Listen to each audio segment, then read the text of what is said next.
Muchas veces tendemos a pensar que los opuestos y las cosas que nos resultan incompatibles son imposibles de unir. Sin embargo, si abandonamos los prejuicios, nos damos cuenta que las diferencias también pueden y deben convivir. Sandra pasó de paciente a futura médica. Esta es su historia. ¿Cómo te llamas? Sandra Sánchez. ¿Y sos practicante? Soy practicante. ¿Qué es ser practicante? Practicante es una parte de la carrera que si vos la puedes empezar a hacer antes o cuando ya estás más avanzado en la carrera, que es venir a una guardia y al principio empezás como ir atrás de los médicos a ver qué es lo que hacen, cómo interrogan, cómo preguntan, cómo llaman al paciente, cómo examinan al paciente y después, con el transcurso de los días, vos sos el que interroga. Cuando los médicos ven que estás bien como para hacerlo, sos vos quien interroga y ellos se quedan al lado en cuanto vos estás interrogando. ¿Cuánto tiempo te consume ser practicante? Y yo vengo un día entero, 24 horas. Es como una guardia. Es una guardia. En 24 horas ves de todo, tenés un abanico claro, exacto. Bastante generoso. Muy generoso. ¿Por qué decidiste ser médica? Me gustó de que era chica. ¿Jugabas de chiquita? Si yo me lastimaba por ahí, era un rasponcito y me hacía vendajes grandes. Y por ahí se asustaban en mi casa y cuando iban a ver era un rasponcito de nada. Pero a mí me encantaba. O ver una nota en la televisión de una operación de una rodilla, ahí estaba yo mirando. ¿Te llamaba la atención? Me llamaba mucho la atención. Toda mi familia se levantaba, se iba a otro lado y yo seguía mirando. Y por ahí estaba comiendo y miraba la operación de la rodilla. Vos ahora estás estudiando, pero ya tenés definida cuál va a ser tu especialidad. Cardio. Cardióloga. Quiero ser cardióloga. Qué rápido, ¿no? Tenés decidida ¿Siempre es así o no siempre los médicos tienen tan rápido decidida el colegio? No siempre es así. Yo cuando era chiquita quería ser cirujana. Con el transcurso de los días y de la vida, bueno, tuve esta enfermedad a los 14 y se me deformaron las manos. ¿Cuál es tu enfermedad? Artritis reumatoidea. ¿Y a qué edad se te manifestó? A los 14. ¿Cómo te enteraste? Yo jugaba al handball en el colegio. Hicimos un partido un sábado, me fui a bailar ese sábado a la noche y a la noche empecé con un dolor en la muñeca me dolía mucho, la muñeca se hinchaba, regreso de bailar y me voy a una guardia, me sacan una placa, no tengo nada. Se me dice, bueno, mira, vamos a hacer análisis y vas a venir a buscar los resultados con un adulto a ver a tal médico tal día. Cuando estuvieron los resultados, resultó ser que tenía artritis reumatoidea. ¿Y a esa edad qué se entiende cuando te dicen una enfermedad así? Cuando me lo dijeron, yo dije, en mi ignorancia, artritis y reuma. Una enfermedad de viejo. Bueno, pero ¿cómo se cura? Le dije al doctor. Y me dice, no se cura. Después de no se cura, yo sé que hubo una frase, porque mi madre me dice, después se explicó que era una enfermedad crónica, que vos podías tomar medicamentos y todo eso. Pero para mí yo me quedé, no se cura. Esa frase fue la que te quedó en ese momento. Esa frase me quedó a mí y durante un mes y medio, 2 meses, era, no se cura. Y yo pensaba que me moría ya, ahí me moría. Entonces era como que se me acabó el mundo a los 14. ¿Cómo fueron las etapas? Al principio solamente fue esa mano, después no tuve más dolores. Hasta el año siguiente, también casi en la misma época, yo suelo tener los brotes en invierno. Y los brotes es cuando me agarra el pico de dolor. Vos te haces un examen de sangre y ves que la enfermedad está activa. Salen los análisis que está activa. Afecta las articulaciones. O sea, afecta una articulación de una muñeca, de un codo, de un hombro, de una cadera, de los dedos. Mis dedos eran normales, eran los dedos de cualquier persona.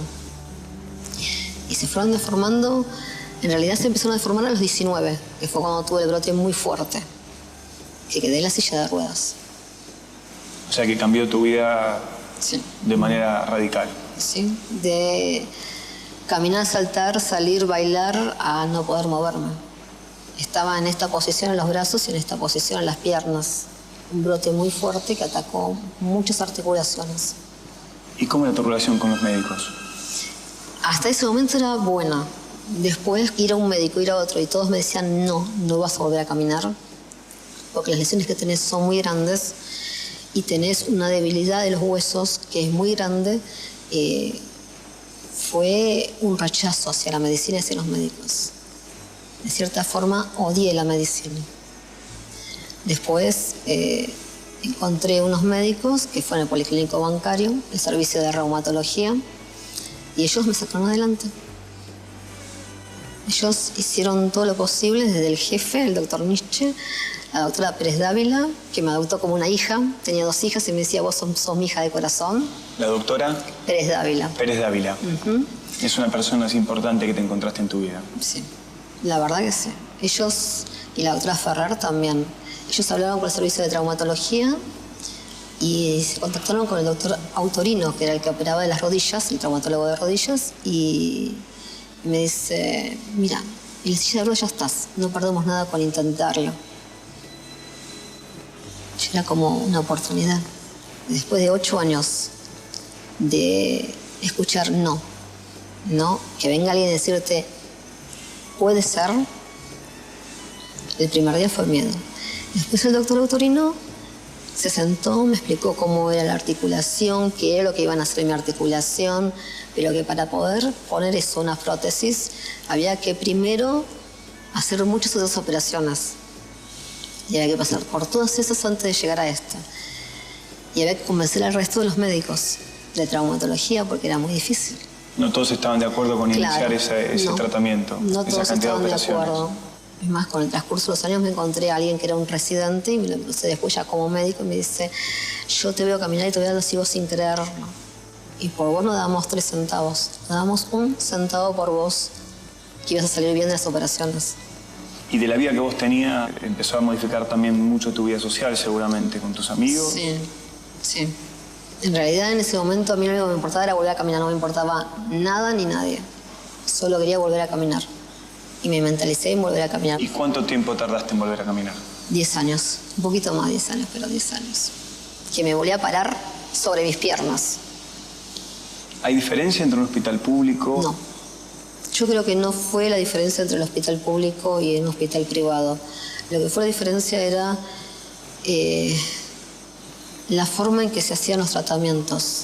Cuando yo empecé, la idea era que la persona que tenía un dolor articular tenía que hacer reposo. Cuando yo llegué, 8 años más tarde, al servicio de reumatología del bancario, la idea era otra. Se había visto con el paso de los años que hacer reposo, si bien en el momento que tenés el glúteo sí es conveniente hacer reposo, pero después es necesario, por más que tengas una pequeña molestia, de movilizarte, de poder moverte. Eso te va a ayudar a que lo que me pasó a mí, que una articulación no se dañe tanto. Y cuando volviste a caminar, ahí decidiste empezar a ocuparte de otras cosas, o sea, ya... Cuando iba rumbo al quirófano en la primera operación, y hablando con Dios, y le dije, si salgo de esta, yo soy médica. Y voy a ayudar a los que lo necesitan. Y acá estoy.